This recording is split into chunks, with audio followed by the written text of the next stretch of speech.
topic, honestly, is the most important topic on the planet for all of us on the call. The topic is it's never too late to be healthy, reaching peak health in middle age.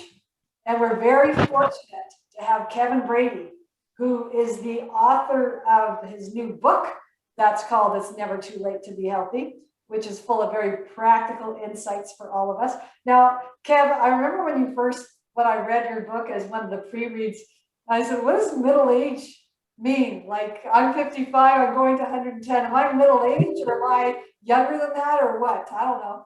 No comment, Nancy. No, just kidding. So it's interesting you say that, because middle age, when I looked it up, it says not young and not old. So middle age can be whatever you want it to be. So I would say everybody in the screen that I see is in middle age. Perfect. Love it. I love your book. And thank you so much for being here today. I'll say a few words of introduction, and then we're going to do a fireside chat with Kevin. And those of you that want to ask questions, wave, and you can ask your question directly, or we have Peter Zucco, my co-host and our president and COO. Peter, why don't you wave? He'll be looking at the private chat, and he can bring your questions to Kevin as well. And we're going to have a lot of fun today. We're going to reward good behavior. We're going to give away some complimentary copies of Kevin's book to people who make bold commitments and or make great contributions during the session. So let's have some fun and let's do some learning here. So Kevin is a long-term member of Mackay Forums based in Ontario, very highly rated speaker. He's been speaking to our groups across the country for so many years, and a long-term innovator partner. He's here with his team, Vanessa and Asta, as well. Why don't you wave and say hello to our crowd here today? He has been an enviable leader in the health and benefits field for over 35 years.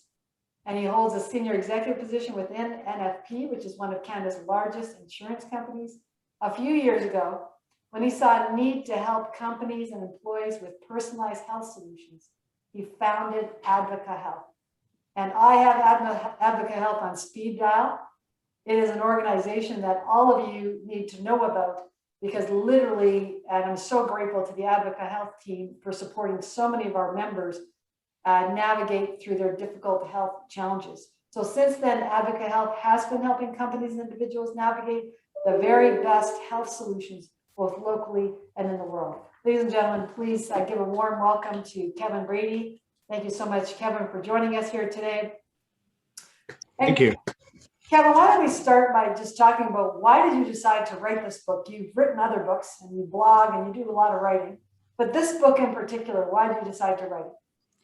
Yeah, I wrote it because my passion is health, and what I really want to do is help people along their own health journeys, and particular people in Mackay and presidents and CEOs, because health is very confusing out there. There's so many mixed messages, and everything from, we're bombarded with like vegan burgers and all this noise out there. And so I basically thought, I'm going to distill 20 years of my learnings into a very simple guide that people can use, a very simple, practical guide that I wanted to really get the message out there. And it is exactly that. So we're going to go through a bunch of the concepts that are in the book to give everybody here access to Kevin's wisdom. Why don't we start by talking about all of these misconceptions, especially when it comes to health and aging? Yeah, so one of the big misconceptions is, and when Nancy mentioned that I do speak to quite a few groups across Canada, and one of the questions I often ask is how many people want to live to be 100 years old, right? And generally I get 3 or 5% that say they want to live to 100. And the reason is because we look at people that are living that long and they aren't enjoying the last years of their lives, right? Probably the last third of their lives. So, a misconception that I've seen is that aging equals illness. In other words, illness will happen to all of us as we age. Heart disease, high blood pressure, high cholesterol, and that isn't the case. I mean, there's one of the things I talk about in my book is centurions. So centurions are people that live to 100, and not just live 100, but they're actually living and functioning, and they're still in their fields and working and that type of thing. And they are living long and healthy. And literally the last few weeks of their life, they might go downhill, right? So, one big misconception is that illness equals happens when we age, which it doesn't have to be the case. And then the other misconception that I see out there is that to treat illness like heart disease or cardiovascular disease or high blood pressure, that prescriptions are how you treat them. And I'm not against prescriptions, because I believe that we do need prescriptions in certain cases. But I also have seen that a lot of prescriptions can be avoided. A lot of disease can be reversed, can be stopped in its tracks through diet and lifestyle choices, which I've outlined in my book. So, Kev, one of the things I love about you is that you have taken this whole aspect of health. And of course, you have so many years of experience working with CEOs, executives, and business owners and their health issues. And it's not like you're a medical professional. So you've turned it into just common sense language around what can we all do as CEOs to take care of our health in very practical terms. Now, and I'm grateful in the book you talk about your story, one of the key health challenges that you had. Because I think one of the issues is people don't like talking about their health challenges because they're embarrassed about it, or they think it's a sign of weakness if you talk about it. So please share your story with our group here, and make it safe for people to be talking about their health challenges and get help. Yeah, thanks, Nancy. So I'll call myself a slow learner because I've had a couple of wake-up calls. But the first one I'll refer to is in May 1999. So think of yourself and your own situation where you were in May of 1999. At the time, just to give you a little background, I was 36 years old. I had our 3 children were 8, 5, and 2. And I was running the local marathon, the Burlington Millennial Marathon, to raise money for the hospital. And it was my 4th marathon. So I live in Burlington, Ontario, as Nancy mentioned earlier. So all winter it's cold and it's cool, it's cool and you're training. Well, the difference that day was it turned out to be one of the hottest days of the year. It was over 30 degrees Celsius. And so I ran the marathon. I felt fine. I stopped at every water station, but I've never felt heat so intense in my life. And so anyways, finished the marathon, not in record time, but still a decent time. It was around 4 hours. And after the race, I just wasn't feeling good. And people say, how did you feel? I felt like I was going downhill very quickly. So my wife was there, Barb was there, and she was actually taking our other son and our daughter to a violin recital. And I just said, I got to stay at the race because I wasn't feeling very well. And I kind of remember hiding behind an embankment because I didn't want anybody to see me. And I'm laying down, and I was with my son, Tim, at the time, who may be on this call because he's a Mackay member as well, who's turning 30 this year. But in any event, I remember Tim saying, "Are you okay, Dad?" And I said, "Oh, yeah, I'm fine." Anyways, I wasn't fine. And I felt like I was actually dying, and whatever that feels like. And so anyways, went to the medical tent. They took my blood pressure, took my heart rate, and they said, "You know what, Kev, you've run a marathon, go home." And I knew that I shouldn't go home. I knew I needed care. So anyways, Barb by this time took our other kids to another event activity that they were involved in. But in any event, I went back to the medical tent again, and I demanded an ambulance. And the last thing I remember is actually climbing in the ambulance with my son Tim, who was 8 at the time. And now it's, flying to the local hospital, which is ironic because that's where I was actually raising money for the hospital. And but in any event, they took me to the hospital. They didn't know what was the matter with me. It took 11 doctors and nurses to kind of tie me down. I was convulsing like crazy. But I ended up in full life support and in a coma for 6 days. Less than 10% chance of living. They actually had told Barb to get affairs in order. And so I was on a full ventilator, respirator, full life support. And again, less than 10% chance of living. And so the condition I had was called hyponatremia, which is actually overhydration. So you basically flood I'll say your sodium and magnesium levels and all your regular levels. So you basically flood your system. And when I look back, I at the time and for many years, I blamed the heat, right? I said that it was the heat. But you know what? When I look back now, I would say when I talk about the wheels of health, my fitness was probably a 5 out of 5. But my stress, I just started a business and I was working really hard. So my stress was probably a 1 or 2 out of 5. My sleep was probably a 1 or 2 out of 5. And my, mental health was probably about the same. So, and nutrition, right? So, I mean, although I felt fit, I was not in great shape, right? So, and interesting, I just dug this out. I don't know if you can see it. That's actually the medal. Not that it really matters, but I finished the race, and they actually had to cut my heart monitor off my chest because when I was convulsing and everything else. So good news is I survived. And so what did you learn from that catastrophic event? And because that Yeah, shaped your life?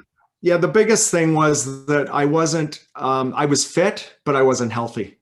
Right. So you think, and I used to think that fit meant I thought I could work my way out of anything. Like as long as I was working out every day, it didn't matter how much I slept or what I ate, or I could eat whatever I wanted.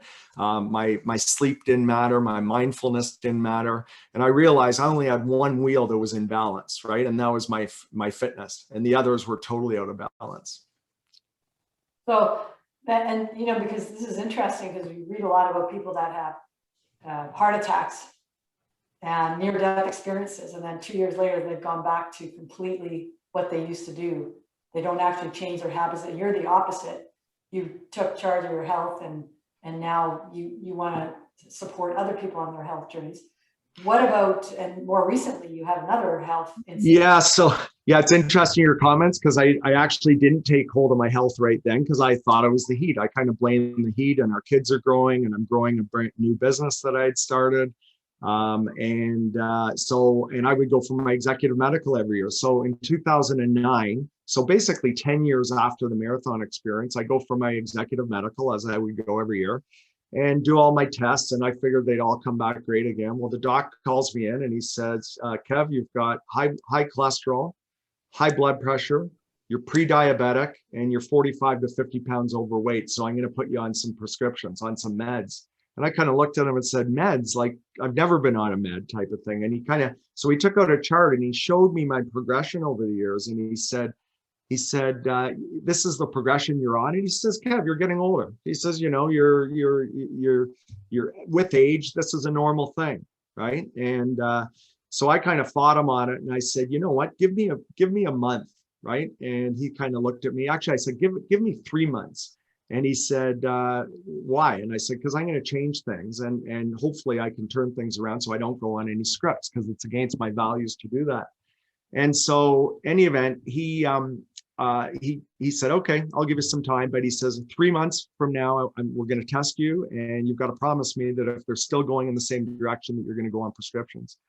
So I said, okay. So shortly after that, came home. My wife and I reached out to one of our nutritionists, who's still a partner of Advica Health, and totally changed at that time diet, right? Really dialed in our diet and what we were doing on a daily basis. As I said, I was still fit, but after a month, I had lost some weight. I was feeling like amazingly good. So I called the doctor up and I said, I'd like to do the blood test again. And he says, Kev, there's no way. You've been abusing your body for all these years. Like 1 month, you're not going to change.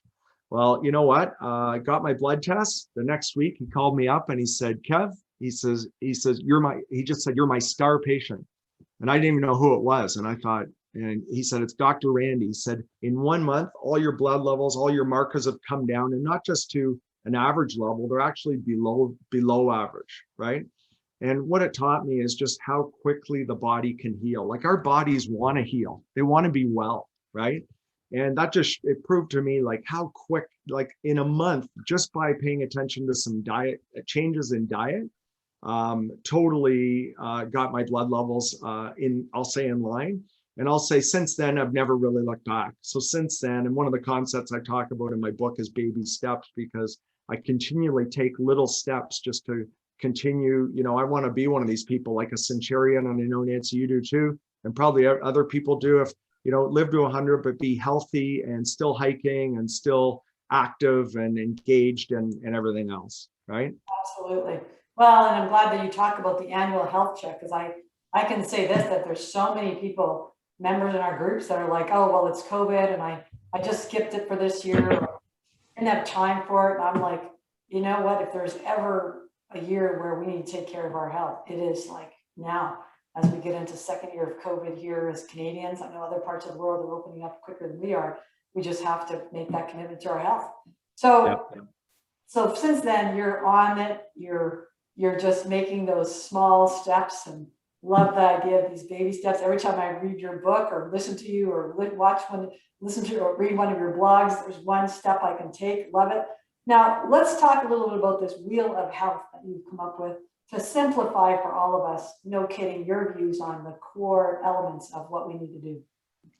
Yeah, so I've tried to make it super simple, and all I've done in my book is just done what I've adopted myself. So essentially, I call them the 4 wheels of health, right? And the 4 wheels of health are sleep, food, movement, and stress or mindfulness. Those are the 4. And what was out of balance for me, and I'll go back to my marathon story, is my movement or fitness was a 5 out of 5, but I was probably a 1 or 2 on the other wheels. And think of a wheel of a car. I mean, if one wheel's out of balance, you might have a great car, you might have a Porsche or a Ferrari, but if one wheel is out of balance, you're not driving that thing very fast, right? So the key is to keep all the wheels in balance. And, obviously on a scale of 1 to 5, and I have an exercise in my book that people can go through, where do you rank on a scale of 1 to 5? And ideally you want to be, 4 out of 5 or 5 out of 5 in all the wheels. So they're all working together. And I'll also say, Nancy, they're all connected, because if one wheel's out of balance, it impacts the other wheels. And I'll just use an example. Let's say last night you had a lousy sleep.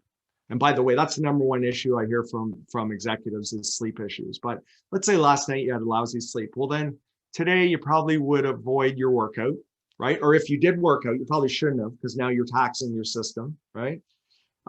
Perhaps because you didn't sleep well, you're having extra coffee, right? Which will affect your sleep tonight, right?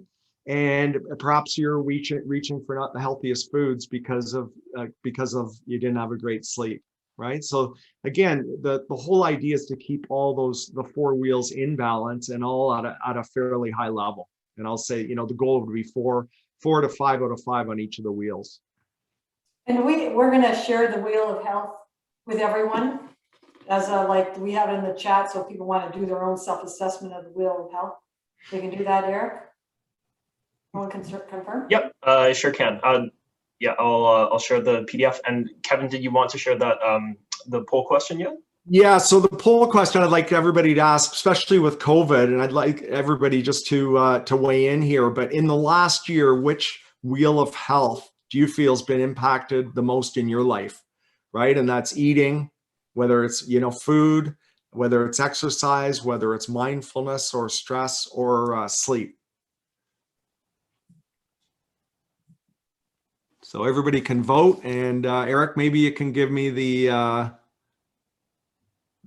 what the results are here. We're just waiting for about 75% of the people to fill it in, and then we'll share the results as soon as it. Okay. So it's all anonymous and confidential, so there's no shaming going on here. We can just tell the truth, so we can get a sense of what are some of the things Kevin can be sharing with us. I was waiting for an option that said all of the above because it's been rough. Yeah. Apparently alcoholic beverage intake has shot through the roof through COVID. Yeah. So that's interesting because they're fairly equal. I mean, mindfulness, or what I would, the other way of putting mindfulness is stress or mental health, which obviously there's been some significant increases in those issues with COVID. But they're all fairly equal, which means, to me, that people are dealing with all of these issues, right? And you really need to just say, okay, which one can I improve on? What's my number one issue? And as I say, the best, and I outline in my book, I mean, it's baby steps, right? You don't have to reinvent everything all at once. It's baby steps towards better health. One of the things, Kev, I was going to ask you about is that we tried as a family HelloFresh, Peter Zuko told me about this whole idea, because we got both kids back from university living with us again. And I was just shocked at it just didn't feel like very healthy living on the Hello Fresh menu. And maybe it's because my kids selected all the items that we were having dinners, but I couldn't find it. And so is there another company, or are there companies out there that actually have like healthy HelloFresh type services that we can go to, or they just don't exist because there's not enough money in it? What are your thoughts on that? Yeah, no, they are for sure. They exist, and more and more of them are popping up. And I would say likely it was probably the ordering that was maybe the issue, because there are very healthy options out there. And all, one of the things I talk about when I talk about food is, let's say somebody is vegan. There can be very unhealthy vegans, right? So everybody thinks vegan is like necessarily healthy, but I mean, Oreo cookies are vegan, chips are vegan, right? So, so just because it's labeled as that, you still have to be very careful. And so, from my perspective, from a food standpoint, to keep I'll say wheel in balance, my premise is whole food, and I largely plant-based. Like that's what's worked for me. I do eat some fish. I don't call myself a vegan because I do eat fish from time to time. But I'm whole food, plant-based. And if you look at it again, referring back to the centurions, Dan Buettner's work on the longest living people in the world, they are eating off their farms, they're eating off their land. I mean, you think, 100 years ago, there was no such thing as heart disease, right? Because people were eating like what they grew on their property, So, again, I'm a huge proponent of just whole foods and plant-based is kind of what I say, but again, I don't let it control my life either. So okay, so let's talk about maybe some tips on each one of the pieces. Sure. Nancy, before you do that, Kirsten had her hand up with a question. Do you want to come off mute, Kirsten? It was just a quick suggestion. So we get good food, and for a while we were doing all the choices, my husband and I, and my daughter then didn't want the food. And so then we let her choose, and the same thing happened, Nancy, to us. Like the food wasn't the best choices. And so we've come to a compromise. We vet the items first and then give her a subset to choose from. And that's been working. So just a little awesome tip. And Good Food's been great. They have a lot of different options. They have a clean 15 option that's really, really good. Awesome. So it's called Good Food. Good Food, yeah. All right, and the clean 15 is the one section of it. There's also a vegetarian section, but the clean 15 is the best section. All right, love it. All right, I got a new exciting, during COVID, everything is exciting. Every new little tip we get on health, right, Kevin? It's just like, oh yeah, love it. Thanks, Kirsten. All right, so Kev, what are your tips on food, nutrition? Yes. Yeah, so food, I'll just continue on that one. So again, what my diet is, and I'll say nutrition, is just, again, whole food, plant-based. And again, you look at the longest living people in the world that live, without disease and illness, that's how they are eating. Like, why wouldn't we eat that way? And then another thing that I actually did to change my blood levels after the doc at the Exec Medical wanted to put me on meds was our nutritionist had recommended having a shake every morning. So I'm not sure how many follow my blog or whatever, but I have a shake every single morning, pretty much every morning. And it basically, I use organic berries, organic fruit. Then I kind of open the fridge and whatever's in there, carrots, lettuce, romaine, again, all as much organic as I can. I put in some flaxseed, I put in some chlorella, some spirulina, right? So just some different things. And then I put in plant-based protein powder or some amino acids. And actually we'll send out the recipe for the Wilson shake. It's also in my book and it's on my blog, Kevin Brady Health. But literally I start every day with that. And often people say to me, Kev, if I want to do one thing, like if I just want to start with one thing I should do, what would you recommend? And I say, have a shake. Start your day with a healthy shake. And you know what? Keep doing everything else you're doing, but start with a healthy shake, right? And what I find is you're so full that you don't have anything till you don't need anything until lunchtime, because you're just drank a full, and I see a lot of heads nodding. So I see some people there with, that are, a lot of people have probably doing the same thing right now. Oh, there's a shake. Marianne, there you go. Awesome. She's drinking hers right now. Now, so in terms of nutrition, what's the secret to not eating the crap that we all know we should not be eating?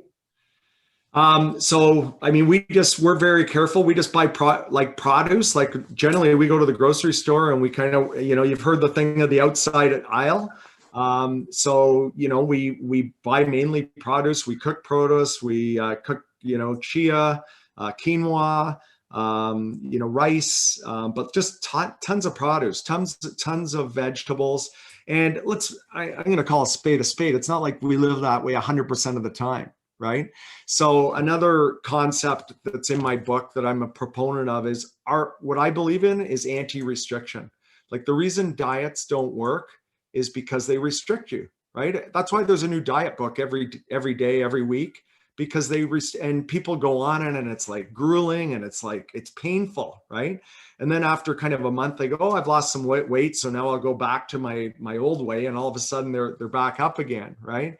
So I'm just a huge believer, and I call it cheating. And one of the concepts in my book is called the 80-20 rule, which means, you know what, live healthy 80% of the time, do your exercise 80% of the time, have good sleeps 80% of the time, have good food 80% of the time. And I don't know, but when I was growing up, I don't know about everybody on the screen, but if I got 80 in school, I was doing pretty good, right? So you think today, if you have 10 food items, right? If you have 10 different items, let's say whether it's drinks or food, whatever it is, if 8 out of the 10 are healthy, you're doing really well, right? And you feel good about it. You go, this is easy, right? And people do different things. I have a friend that kind of says, okay, Monday to Friday, I'm going to be 100% stick to my whole food plant-based diet. And then the weekends will be my 20% because I want to socialize and have a glass of wine and that type of thing. Right. So there's different ways to do it. But I mean, so we don't just encourage cheating. You should cheat, because if you restrict yourself, it won't work. Love it. What's your biggest cheat, Kevin? I love chips. So try not to have them more than maybe one night a week, maybe two. And I love a glass of red wine, but I drink Sardinian, Italian, organic wine with no preservatives, no additives, right? So yeah. Love it. Yeah. All right. What about sleep? A couple tips on sleep. So sleep is a big one. I mean, especially during COVID, and I'll share my own story. I was having trouble sleeping as well as I did kind of pre-COVID. And one thing that really worked for me was no screens at night, right? So, and I find when I do that, my sleep improves dramatically. So at the beginning of COVID, what I was doing, I was kind of working all day, and then at night I would get on my computer, and even though I was doing personal stuff, your brain interprets that you're actually working. Right. So I actually, at the end of the day, let's say it's 5:30 or 6 o'clock, whatever time it is, I shut my computer, I take my phone, I charge it in the hall, and I have a rule, no screens at night. Now, do I watch Netflix? Yeah, but it's, or if we're doing different things, different activities, whatever we've got on, but we're not working for the most part at night. Right. So that's a big one.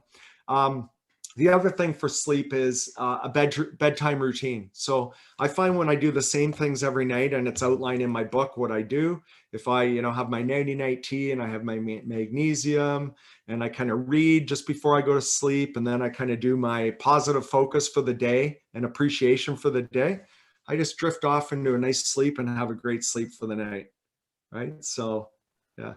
I'd just like to ask maybe any other input from anybody on sleep. What are you doing that's kind of improved your sleep? Anybody? Don't be shy. Anyone? It's Marianne. I just Hi, finished the book. Hi. Is it Just Breathe as well? And so I'm trying different breathing exercises as well. And I wasn't a believer, but it makes a noticeable difference as well. That's helped. Marianne, that's a game changer. And, I think kind of leads us into, stress and mindfulness. And probably the biggest thing that I've found that has helped me is breathing. And I read that book as well. It's such a good book. But before that, so box breathing, 4-7-8 breathing, just some different breathing techniques. And I do that again in bed before I fall asleep. And all of a sudden you're asleep. You don't even you're sound asleep. And just to share with everyone why that works is you're engaging your parasympathetic nervous system, which is you have a sympathetic nervous system, which is your stress system, and parasympathetic's your relaxed system, your Zen system. So deep breathing, even just 5 breaths, it's amazing what it activates your parasympathetic nervous system. So instead of kind of going and you're jittery or whatever, you're 1,000 things on your mind. And, as a lot of us, especially, we're running companies, we're growing businesses, we got families, we got a lot on the go. We need to Zen out of it, right? So for me, anyhow, I find breathing is amazing. So thank you for sharing that, Marianne. Kevin, Peter, do you have a question? You got your hand up there? Just a comment on something that's been working, and that's just changing the way I wake up. Actually, I found that I was actually carrying stress from the fact that the morning alarm clock was coming, and so waking up to a light alarm clock rather than a sound alarm clock has been a game changer for me. I find that waking up very gently reduces the stress associated with sleep for me. Yeah, that's awesome, Peter. And that light is very important, especially in the winter. Like I actually have a light, I call it a magic light, and it simulates the sun, right? Mm-hmm. So that and especially in the morning. And so one of the things I've started to do, again, because of COVID, is I've moved my workouts to the back deck. So I was out on the back deck this morning. I moved my weights out there. Sun's coming up. So that sun activates your serotonin, which then activates your melatonin for the night. So believe it or not, Peter, so great point, because what you do in the morning affects how you sleep at night, that night, right? So great point. Thanks for sharing that. Kevin, I've had a gratitude journal for years and years, and I've given this tip to so many CEOs and executives where before I go to sleep at night, even if I just take 2 minutes to write down what am I grateful for the day, for whatever happened. And it's as simple as sleeping at home, because I used to be a super elite traveler, or being able to have a family dinner, or whatever that is, those simple things, being able to hang out with you here, Kev, with people on the Brady Bunch screen on health. That was a passion I had. Just put that down there, and then it just really just grounds me in gratitude for the day and what's coming up for the next day. Yeah, you know what? That's such a good point. And appreciation and gratitude. I mean, whether you do it just, in your mind, or whether you write it down as you're doing, Nancy. I mean, I think especially the tough times a lot of us have been through the last year, we need to stop and I'll say smell the roses. And that's really what you're doing by doing that. So yeah, thanks for sharing that. All right, let's talk about a couple of tips on fitness and movement. So in terms of fitness, I think I've already shared. I mean, my big thing with that is move every day, right? So you look at the longest living people in the world, they move every day. They aren't necessarily going and hopping on a treadmill. They aren't going to a gym, right? As I said this morning, I'm just out on my back deck. I've got a couple weights, I've got a mat, I've got a stability ball. I think we often think, and we trained ourselves probably pre-COVID, that we had to have a gym and a treadmill. And again, the longest living people in the world, they just move every day. So number one is move every day. And my number 2 recommendation, and not in any order, is to make sure we do strength and flexibility as we age. The number 1 reason for seniors over 80 years old to be admitted to the hospital are falls, right? Lose balance, fall, and then it's the hip, and then it's, could be the shoulder, could be so, from my perspective, anything we can do to avoid that, we want to avoid those falls, and how we avoid those is by remaining strong, right? Or stronger, right? So I'll give you an example. I used to only do cardio, right? But as I get older, it's more important and just as important to do strength, because I'm trying to defy aging, right? Is really what we're trying to do. Right? Because every year our cells are getting older, and the way to build what's called human growth hormone is through fitness, and in particular strength training, right? And HGH, the more HGH you have, it'll slow down the aging process.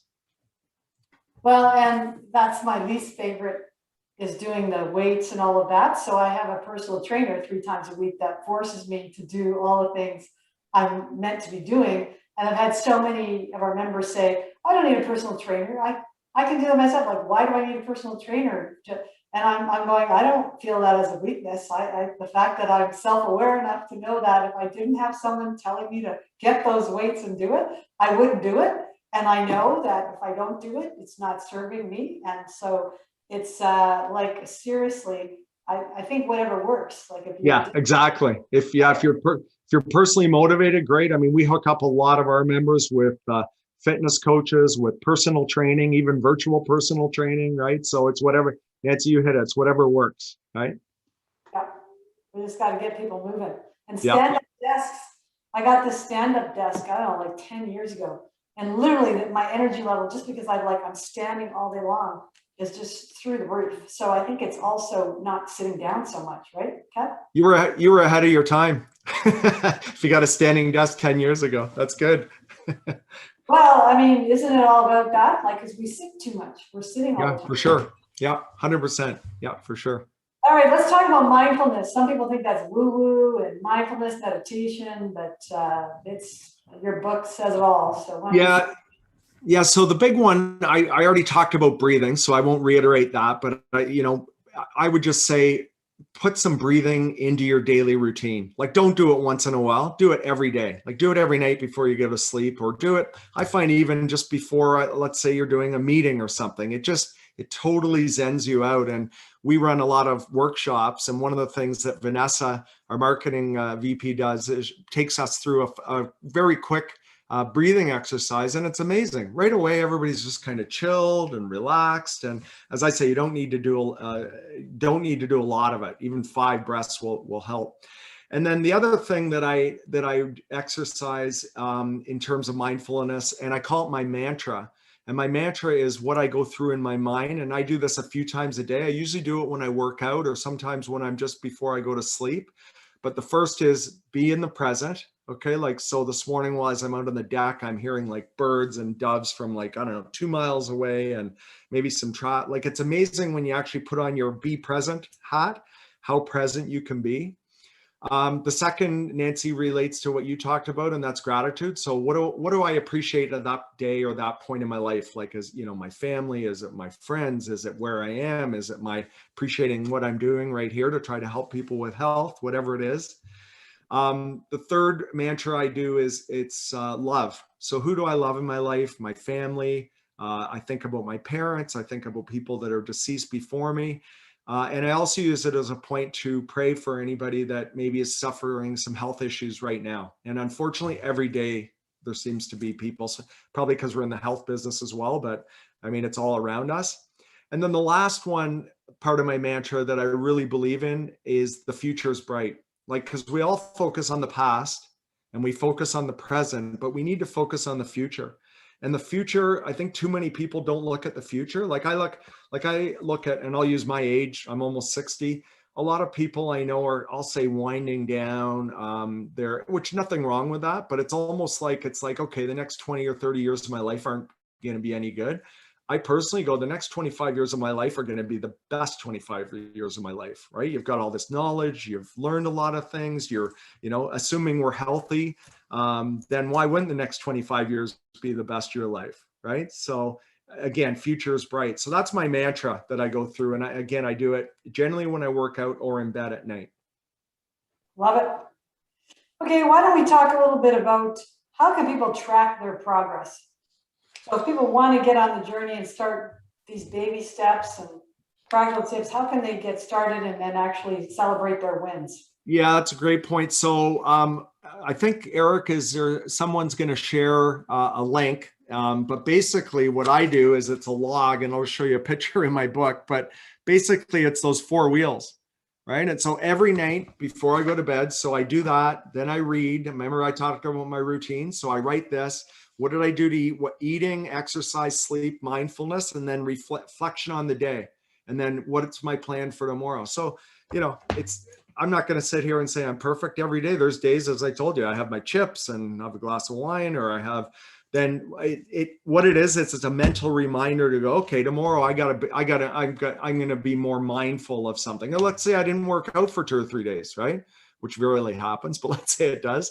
Then I go, okay, I got to get my act together and get to the gym, or, work out tomorrow or whatever. So it's like anything in life, like in our businesses, what we measure is how our results will be. And think of your business. We've got KPIs. So what's your KPIs for your health? And I would say, really simply, again, it's the Wheels of Health daily log. And again, I think hopefully the link's up, but I do that every single night when I go to bed. And it's just a good reminder. I love it. I'm going to add that those 4 things, because I do the gratitude, but now I'm going to add the 4 parts of the Wheel of Health to my daily. I love daily success habits because it's one day at a time. And I know I'm a believer that if you pick a new habit in 21 days and just stick to it, it will be easy to do, and it just becomes a habit. And I've lived my life that way, whether it's health or any other aspect of my life. So that's fantastic. Your reminder that I need to add that into my Kevin Brady toolkit that I've been using since the day I met you many years ago. Well, you know what? And it only takes a minute, right? Like, it's pretty simple. So yeah. It's just a great. Now I got the from Kirsten, the Good Food Clean 15, and the Daily Success Habit. I'm going to add the whole wheel in there. And the last part of your book talks about having a health network. So let's just talk a little bit about that, right? Because we don't have to suck it up and do it all ourselves. There are other people on the planet that can help us on our health journey. So let's talk about that. Yeah. So for those that don't know, what our company does is we link people with the best health solutions. And we often think when you have a health issue, that's what we help people link them. We were actually I was on the phone this morning with somebody down in Naples that we're working on a knee replacement for them. So, and locally, internationally, and what we do is, instead of people having to figure it out, we figure it out for them, right? Our nurse navigation team kind of does the intake. What issues or what do they want to tackle? And let's say it's some of these issues, like just, I want to be healthier. I want to lose weight. I want to, I'm not feeling energetic, whatever it is. Then we have right across Canada and internationally, we're linked with the best of the best that can help you through your own health journey. So that's essentially what we do. We link people to the best proactive and reactive health solutions.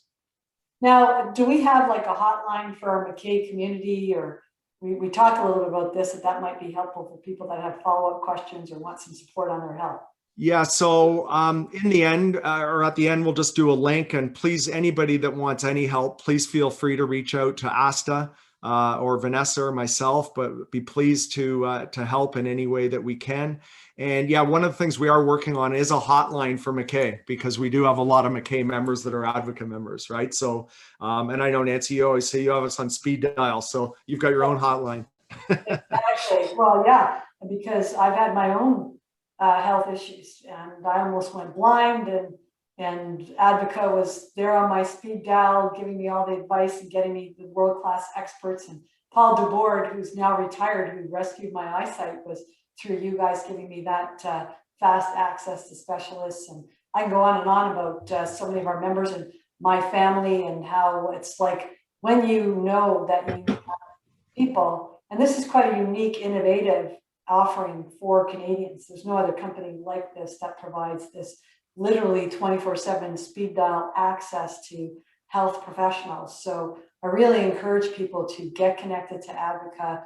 There's all kinds of complimentary things through the blog and what have you, but in particular, if you or people that you care about have health issues and you want to fast track them through and get second opinions, that's what they're all about. So that would be great. Maybe, Kevin, I can go on and on about stories of our members that I've sent to you, but do you have one who's like a hero, a real hero, who really was struggling with a health issue, and then they were proactive and they did the right things to inspire? Yeah, you know what? Every day, what gives me satisfaction is every day we're helping people with health. But and just to protect the names, I'll use the name John, which was actually, it was a year ago. March came to our team, and Mackay member, right, executive, but not feeling well. Like, just didn't know what the problem was. not feeling healthy, energetic, wasn't sleeping well, was kind of exercising on and off. So of course, he connected with our nurse navigation team. And through the intake and everything else, John became a hero, because what John did, a couple things that they did is, first of all, hooked him up with a nutritionist and kind of did a food log, and also did a test that I really believe in. It's called a food inflammation test. And inflammation is the root cause of almost all illness and disease right now. Everything from heart disease to cardiovascular to MS. To rheumatoid arthritis, right? It's inflammation. So food inflammation testing, it's very simple test, and basically tells what foods inflame your system, which means those are the ones you should stay away from, right? So John went through that with the nutritionist, and also sent him to an individual that's part of our network that did hormone testing, and his hormones are out of whack. The main one that was out of whack in this situation was his cortisol level, which is our stress, right? So very stressed, cortisol, probably wasn't sleeping well. So simply through supplements and diet, was able to get his cortisol within 3 months right down to normal levels again. So now all of a sudden he's not stressed, and he's sleeping well. And the other thing we hooked him up with was a fitness coach, right, to help so he could stay on track with his health and fitness. And I connected with him 2 weeks ago because I know him personally. And I tell you, he looks like a different person. Like, he's energetic, he's healthy. He looks like he's 10 years younger than he was a year ago, right? And what he said to me was interesting. He said, I just thought I was getting old, right? Like, and what is, like, in other words, when you get old, you just feel crappy. And I guess I'm a proponent. You know what? I'm opposite. Like, let's feel good. Let's feel great. Let's have full of energy and everything else. So that's, great story. And that happens all the time, right? It's basically, what's the issues, and then let's help the members solve those issues instead of them hearing about it somewhere else. We know who to go to, right? Well, and he's the hero because he reached out for help. Yes. And so many people don't. And that's why there's a lot of suffering going on when people aren't taking care of their health, because they just think, well, it's just the way it's got to be. So thank you for you and your team at Advica, everything you've done to support our Mackay community. We have to give away some books, Kevin, because yes, we do. We got to give a few away here. Yeah, so we had some great questions so far, but would anybody like to make some bold commitments around what you're going to do with your health to inspire others, or anyone want to contribute any further? Otherwise, we may just give the books to the people who asked questions or contributed already. We got anything from the chat function, Peter? We got Kelly just raised her hand. So Kelly, if you want to come off mute and share your thoughts. She's getting there. I think Peter Robertson also had his hand. Sorry, Kelly. You're good. My mouse wasn't working. Just one thing about the cheats, which I totally agree with the idea, because eternal deprivation sucks. But for me, when I use the word cheat, I kind of felt bad, like I was off plan. So now I call them treats, like they're just a treat, they're part of the plan, and I feel better. That's awesome. Yeah, and you're right, that is part of the plan.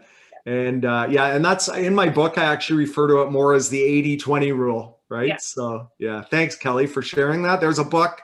We'll get your address somehow after, and we'll ship you out one. Kelly gets a book for sure. Okay, I think we had Joel, his hand up, and Peter there. Hopefully I've got the mute off. Can you hear me? You are, we can hear you. Great. What's your opinion on getting a comprehensive medical, like from A to Z? Or am I just being unduly paranoid? I'm healthy, I don't feel a need, but I'm thinking about establishing a baseline. Yeah, Peter, thanks for asking that. Personally, I'm a proponent of them. Now, I used to do them every year, but now I make sure I have my blood and urine and full blood panel done once a year. But executive medical, it's a great idea, because if there's ever underlying issues, they're going to likely find them. We had one member a number of years ago that actually bid on an executive medical at a golf tournament I was running for charity. And through the scan, they found out that he actually had kidney cancer. And to this day, he's a member of our program. Whenever I see him, he says, "You saved my life." And I go, well, I didn't save your life, but you went for the executive medical and they found something, right? So I would, if you haven't been for one, I would do that. And failing that, at least get a full panel blood and urine test done. Know your score. I call it know your score. You got to know your score, right?